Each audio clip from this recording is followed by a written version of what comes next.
नमस्ते बच्चों, आप लोगों का स्वागत है। बच्चों, इससे पहले के वीडियो में हमने झेन की देन पाठ के प्रश्नोत्तर समझे थे। अब हम गद्य खंड के दूसरे पाठ कारतूस के प्रश्नोत्तर समझेंगे। बच्चों, इस पाठ के बारे में आपको पता ही होगा, है ना। इसका जो मुख्य पात्र है वजीर अली है, जो कि आसिफुद्दौला का पुत्र था। और आसिफुद्दौला का एक भाई भी था, सादत अली। जब वजीर अली पैदा नहीं हुआ था, उससे पहले सादत अली सोचता था कि वह आसिफुद्दौला के बाद अवध का नवाब बनेगा, लेकिन वजीर अली के पैदा होने के बाद उसके मंसूबों पर पानी फिर गया, है ना। इसलिए वो बहुत बड़ा शत्रु बन गया वजीर अली का।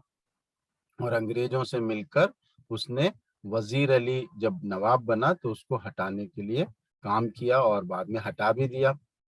और वजीर अली जो है अंग्रेजों के खिलाफ हो गया। उसने उनसे बगावत की, उनके एक वकील को भी उसने मार दिया, है ना। और फिर बाद में जो है जंगलों में जाके छिप गया। और उसने प्रयास किया कि जो अफगानिस्तान का जो शाह है ना, और टीपू सुल्तान है और बंगाल का नवाब है, सबसे मिलकर जो है वो अंग्रेजों से लड़े और अंग्रेजों को किसी तरह से भारतवर्ष से निकाले, है ना। और किसी के लिए वह जो है छिपता रहा और अंग्रेजों से बचता रहा, जंगलों में छिपा रहा, गोरखपुर के जंगलों में छिपा रहा। और जैसे कि पाठ का नाम है कारतूस, तो उसमें एक घटना बताई गई है कि जो अंग्रेज जो लॉ जो कर्नल कॉलिंस था और लेफ्टिनेंट के साथ बैठा हुआ था, जो अपने खेमे में, यानी जो वजीर अली को पकड़ने के लिए लोग जो फौज लेकर आए थे, उन्हीं के खेमे में जाकर उसने जो है कर्नल से कारतूस लेकर आया था, है ना। तो यहाँ पर उसकी बहादुरी के बारे में वर्णन किया गया है। और वो अंग्रेजों के पूरी तरह से खिलाफ था और उनको जो है देश से निकालना चाहता था। तो वो एक देश का सच्चा भक्त है, इस तरह से पाठ में बताया गया है। ठीक है, तो ये पाठ है, आपने पहले भी पढ़ा होगा। चलिए इसके प्रश्नोत्तर हम देख लेते हैं। सबसे पहले हम लघुत्तरी प्रश्न देखते हैं। वजीर अली को नेपाल पहुंचने में क्या दिक्कतें थी? जब वजीर अली जब वजीर अली ने वकील की हत्या कर दी और अंग्रेज उसको पकड़ने के लिए आ रहे थे, तो वो किसी तरीके से जो है गोरखपुर के जंगलों में जाके छिप गया और वहां से वह नेपाल भागना चाहता था। लेकिन अंग्रेज उसे बहुत बुरी तरह से खोज कर रहे थे, पूरे सिपाही उसके पीछे पड़े हुए थे, इसलिए जो है वो नहीं जा पाया था, है ना। वजीर अली के पीछे अंग्रेजी फौज और सादत अली के सिपाही बुरी तरह पड़े हुए थे, है ना। उसको पीछा नहीं छोड़ रहे थे और उसको जंगलों से बाहर नहीं निकलने दे रहे थे। वह जंगलों में छिपता फिर रहा था, अतः वह नेपाल नहीं पहुंच पा रहा था। किसी तरह से वो नेपाल पहुंचना चाहता था लेकिन नहीं पहुंच पा रहा था अंग्रेजों के कारण और सादत अली की फौज के कारण, क्योंकि सादत अली अब नवाब बन चुका था अंग्रेजों की सहायता से। वजीर अली से सिपाही क्यों तंग आ चुके थे? तो सारे सिपाही जो अंग्रेजी सिपाही थे और सादत अली के जो सिपाही थे, वो सारे उससे परेशान थे। तो वजीर अली ने कई बरसों से अंग्रेजों की आंख में धूल झोंक कर, है ना, मुहावरा आंख में धूल झोंकना यानी क्या होता है, धोखा देना, उनकी नाक में दम कर रखा था, है ना। उनको बहुत सता रहा था। नाक में दम कर रखना, कष्ट को और बढ़ा देना। तो इस तरह से वो नाक में दम कर रहा था, इसलिए वे उससे तंग आ चुके थे, है ना। इसलिए जो है सैनिक जो है, सिपाही जो है उससे तंग आ गए थे कि पकड़ में नहीं आ रहा है और छिपता हुआ फिर रहा है। ठीक है,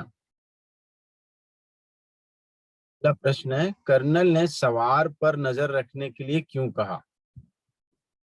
तो जो वजीर अली था वो अंग्रेजों का जो खेमा था उसमें आ रहा था घोड़े पर सवार होकर। तो कर्नल ने उसे देख लिया और अपने सिपाहियों को बोला कि इस पर नजर रखो, इस सवार पे। क्यों बोला ऐसे? तो कर्नल ने सवार पर नजर रखने के लिए इसलिए कहा ताकि वे ये देख सकें कि वह किस दिशा की तरफ जा रहा है, किस तरफ जा रहा है, और इससे वजीर अली के बारे में कुछ जानकारी प्राप्त हो सके। और सोच रहे थे कि आने दीजिए इस सवार को, इससे जो है हम पता कर लेंगे कि वजीर अली कहाँ है और कैसे उसे पकड़ सकते हैं आदि, है ना। तो इसलिए उसे जो है उसने इस तरह से नजर रखने के लिए कहा। सवार ने क्यों कहा कि वजीर अली की गिरफ्तारी बहुत मुश्किल है? अब वो सवार जब कर्नल से मिला तो उसने कहा कि इस सवार को वजीर अली को पकड़ना बहुत मुश्किल है। सवार स्वयं वजीर अली था, क्योंकि सवार खुद ही तो क्या था, वजीर अली था। और अब तक उसे कोई पहचान नहीं पाया था। साथ ही वह जांबाज और बहादुर था, जान पे खेलने वाला था, है ना, जांबाज था और बहुत ही ब्रेव था, वो बहादुर था। इसलिए उसने कहा कि वजीर अली की गिरफ्तारी बहुत मुश्किल है। वो खुद ही वजीर अली था, है ना, और उसको वो पहचान नहीं पाए थे अंग्रेज। तो इसलिए उसने कहा कि उसे वजीर अली को पकड़ना, यानी उसे खुद को पकड़ना बहुत ही मुश्किल है। वजीर अली के अफसाने सुनकर कर्नल को रॉबिन हुड की याद क्यों आ जाती थी?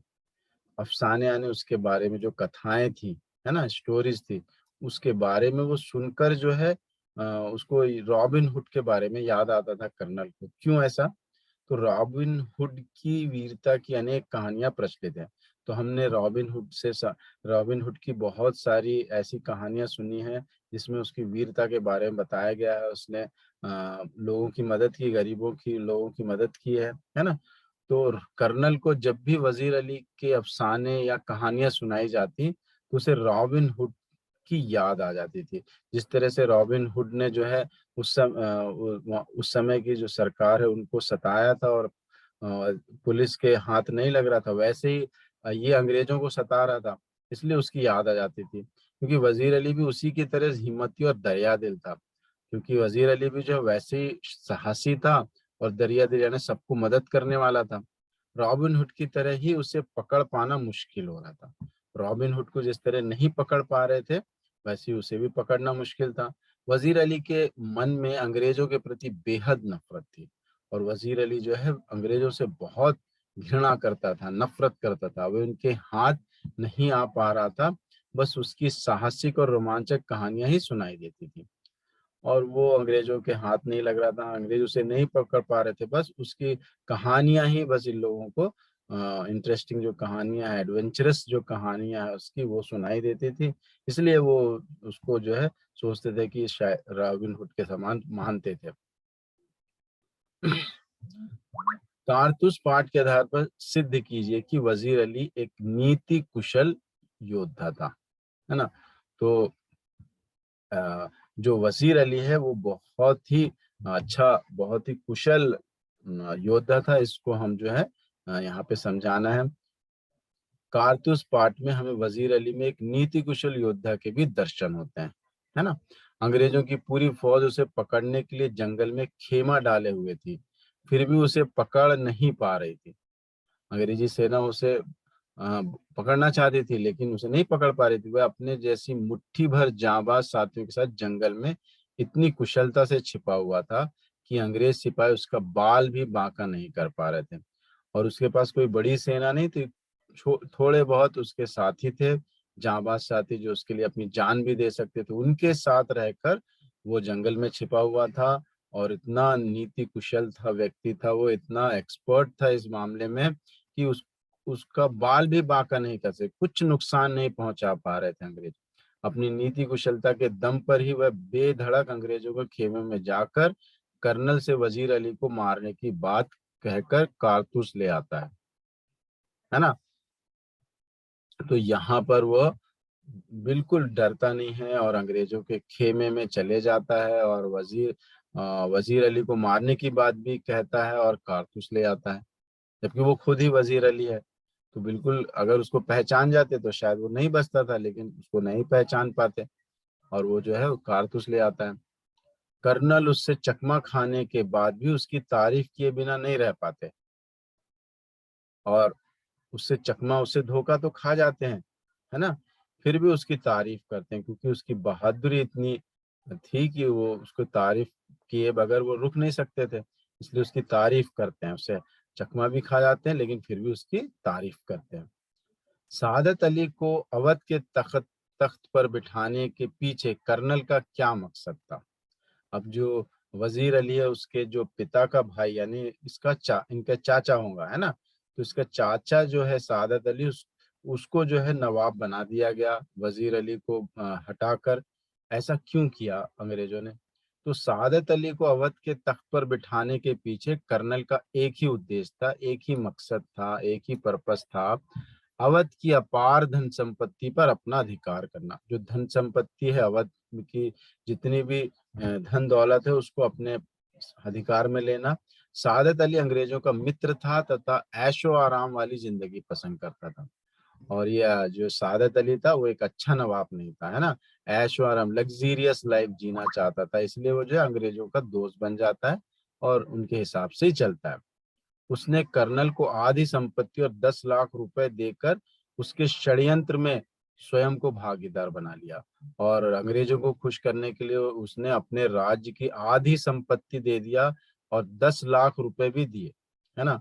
और उसका जो षड्यंत्र था, जो प्लॉट था, है ना, कि कब्जे, अंग्रेजों का जो प्लॉट था कि किसी तरह से वजीर अली को पकड़ के मार दिया जाए, उसमें भी वो शामिल हो गया।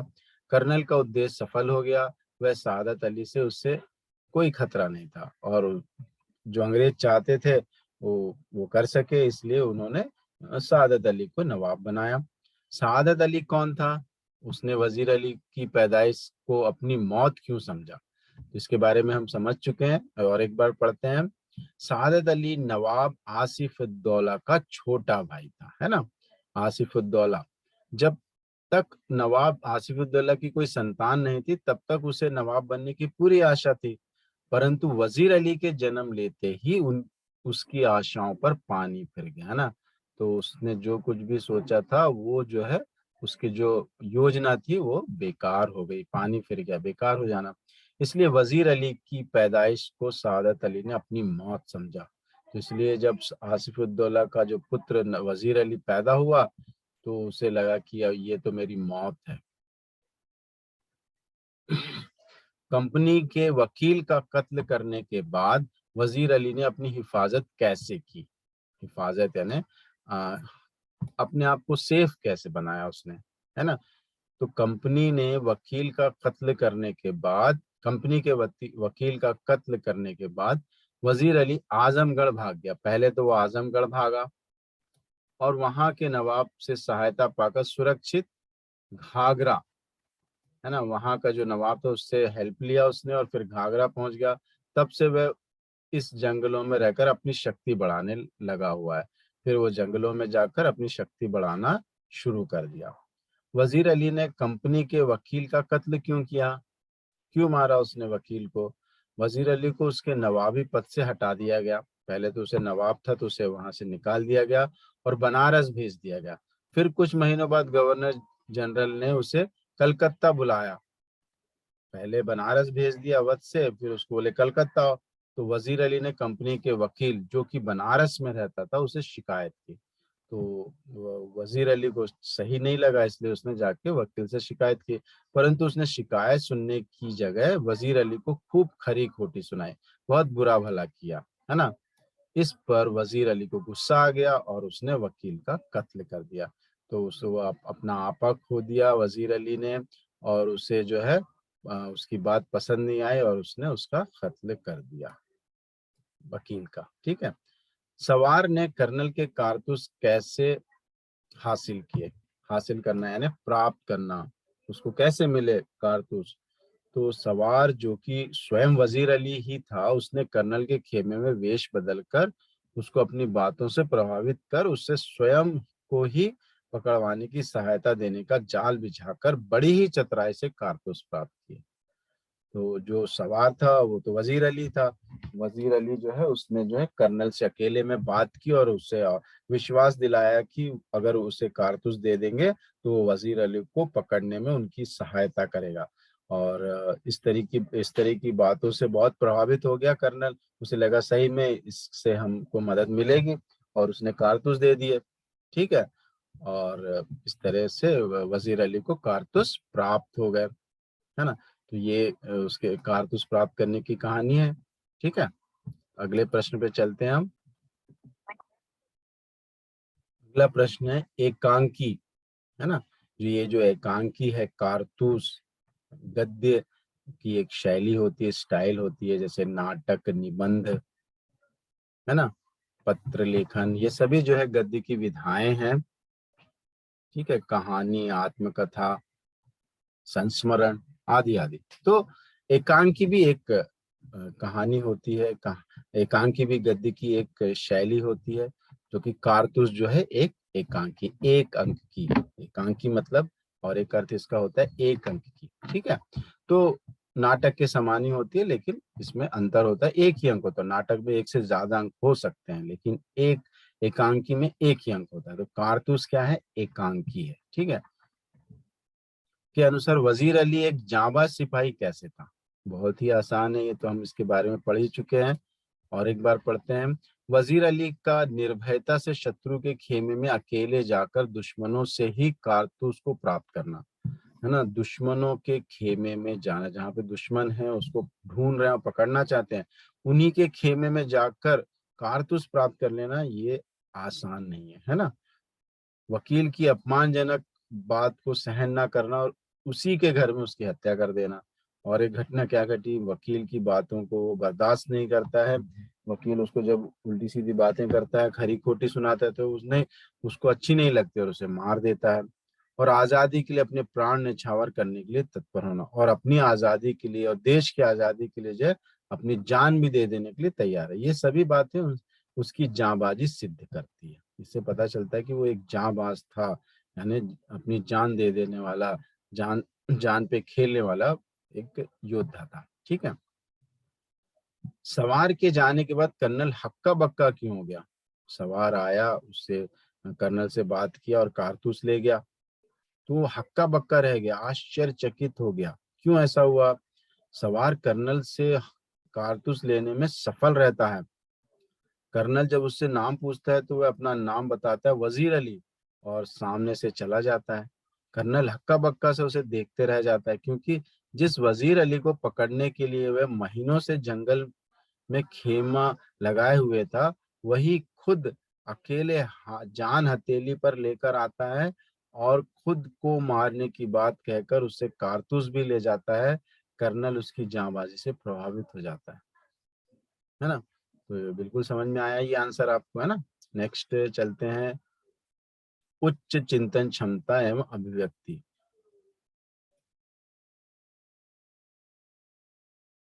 Critical thinking, high critical thinking वाले प्रश्न भी हम समझते हैं। साहस और बुद्धि से विपरीत परिस्थितियों पर भी विजय पाई जा सकती है। इसे वजीर अली ने कैसे सिद्ध किया? कारतूस पाठ के आधार पर लिखिए, है ना। साहस और बुद्धि से मुश्किल परिस्थितियों में भी हम विजय प्राप्त कर सकते हैं। वजीर अली का पाठ हमने पढ़ा, कारतूस, उससे हमको कैसे पता चलता है इस बारे में, उसको लिखना है हम। तो वजीर अली स्वाभिमानी एवं देशभक्त व्यक्ति था, है ना।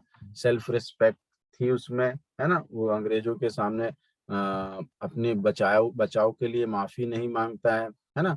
और वो नहीं चाहता है कि अंग्रेज जो है इस देश में रहे, और वो जो उनसे लड़ाई करता है। ठीक है, स्वाभिमानी और देशभक्त था। उसने अंग्रेजों की नाक में दम कर रखा था, बहुत सता रहा था अंग्रेजों को। उसे पकड़ने के लिए कर्नल कॉलिंज ने अपने सैनिकों के साथ गोरखपुर के जंगलों में डेरा डाल रखा था। कॉलिन जो कर्नल था उसे पकड़ना चाहता था। वजीर अली अचानक कर्नल के डेरे में आ गया। उसने वजीर अली को पकड़वाने के संबंध में कर्नल से बातचीत करके उससे कुछ कारतूस हासिल कर लिए।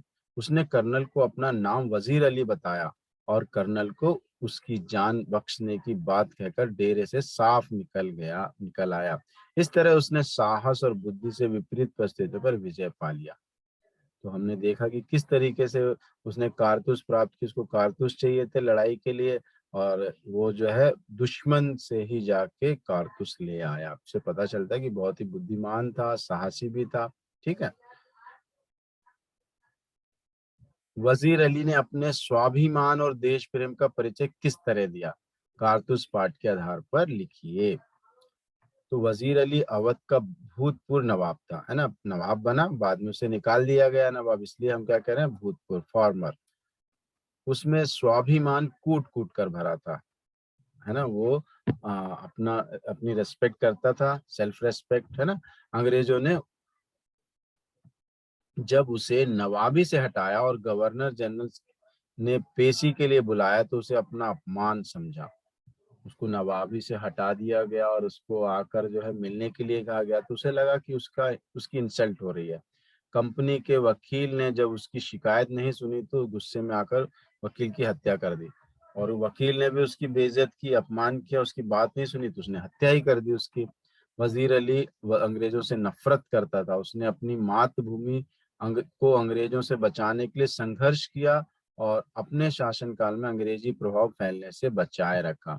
वो अपने देश से प्रेम करता था, अपनी मातृभूमि से प्रेम करता था, अंग्रेजों से वो बचाना चाहता था अपनी धरती को, और इसलिए जो है उसने अंग्रेजों को अपने शासनकाल में, जब वो रूल कर रहा था, जब वो नवाब बना था अवध में, तो अंग्रेजों को बिल्कुल हस्तक्षेप करने के लिए अपने शासन में उसने बिल्कुल हस्तक्षेप में उनका बर्दाश्त नहीं किया।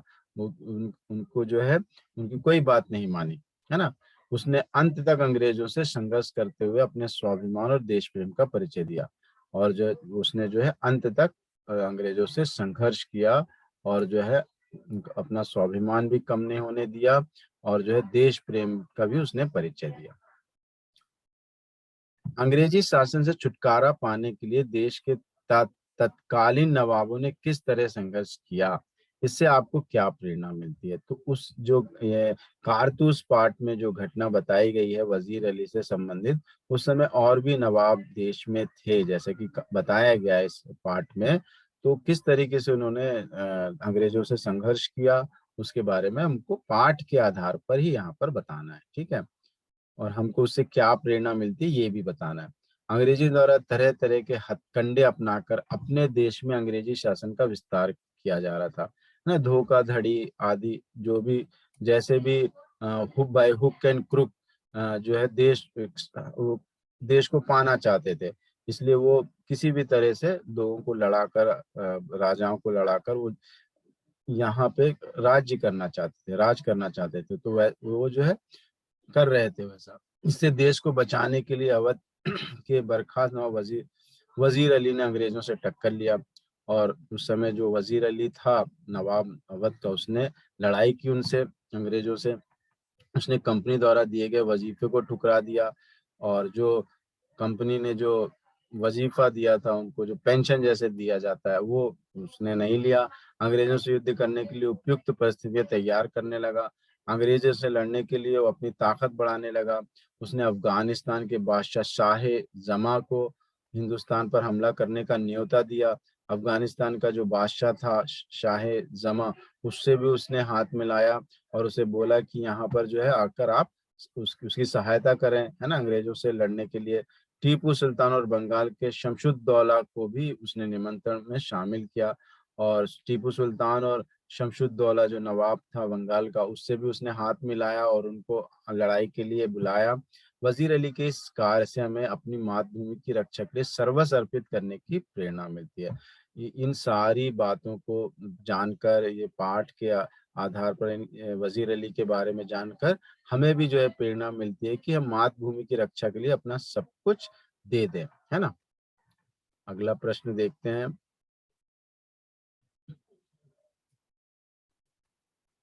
वजीर अली,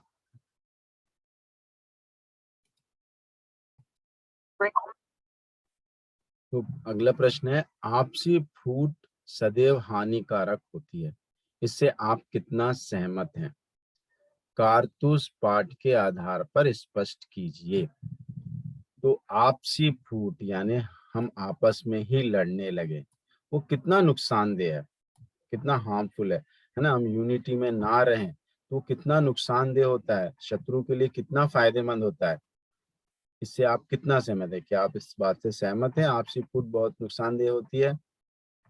कारतूस पाठ में भी ऐसा कुछ हुआ था, है ना। तो उसके आधार पर भी हम समझा सकते हैं आपसी फूट सदैव हानिकारक होती है, इसमें कोई दो राय नहीं कि आपसी फूट से नुकसान ही होता है। मैं इससे पूरी तरह सहमत हूँ, हम सब इससे सहमत हैं, है ना, एग्री है, we are agree with it, है ना, हम एग्री हैं, सहमत हैं। इसी फूट का लाभ उठाकर अंग्रेजों ने अवध की सत्ता को का सुख लूटा, और इसी फूट का अगर आसिफुद्दौला, सादत अली, वजीर अली, है ना, ये और उस समय के जो भी नवाब थे या राजा थे, सभी मिलजुल के रहते तो अंग्रेज जो है देश में टिक नहीं पाते थे। लेकिन उनमें आपस में ही लड़ाई थी। इसलिए जो है अवध का जो सत्ता का सुख था वो अंग्रेजों ने लूटा। अवध का नवाब वजीर अली अंग्रेजों से नफरत करता था, किंतु वजीर अली का चाचा सादत अली वजीर अली के विद्रोह किए बैठा था, है ना। अंग्रेजों से तो वजीर अली लड़ना चाहता था, लेकिन उसका चाचा जो है अंग्रेजों से मिल गया था, इसलिए अंग्रेजों की ताकत ज्यादा हो गई और उन्होंने वजीर अली को नवाबी से हटा दिया। सादत अली अंग्रेजों का पिट्ठू था, है ना। उनका जो है वो पिट्ठू था, मतलब उन, उन, उन, उनको उनकी बातें मानता था, है ना। वो स्वयं से जो है कुछ नहीं करता था, उनकी बातें मानने वाला व्यक्ति था, उनका पिट्ठू था। अंग्रेजों ने सादत अली को वजीर अली के स्थान पर अवध का शासक बना दिया। इसीलिए तो सादत अली को जो है अंग्रेजों ने वजीर अली के स्थान पर क्या कर दिया, शासक बना दिया, है ना। क्योंकि उनका पपेट था, उनकी कठपुतली कहेंगे जिसको, है ना, कठपुतली के समान था वो। और जो है उनकी बात मानता था। इससे अंग्रेजों को अवध की आधी सत्ता मिल गई, और इस तरह से अवध की जो आधी सत्ता जो है, आधा जो रूल है, अंग्रेज ही कर रहे थे। इस तरह उन्होंने आपसी फूट का फायदा उठाकर अवध पर अधिकार कर लिया। और ये जो वजीर अली और सादत अली में जो झगड़ा था उसका उन्होंने पूरा पूरा फायदा उठाया और जो है अवध पर उन्होंने अधिकार कर लिया। तो इससे पता चलता है कि आपसी फूट से हमेशा नुकसान ही पहुंचता है। ठीक है, तो बच्चों यहाँ पर हमने पाठ कारतूस के प्रश्नोत्तर भी समझ लिए हैं। तो इस तरह से मैंने आपको जो है काव्य खंड और गद्य खंड के जो भी प्रश्नोत्तर थे उनको समझाने की कोशिश की है। आप एक बार वीडियो देखिए, ठीक है, आपको जरूर फायदा होगा। अगले वीडियो में मिलेंगे फिर। धन्यवाद।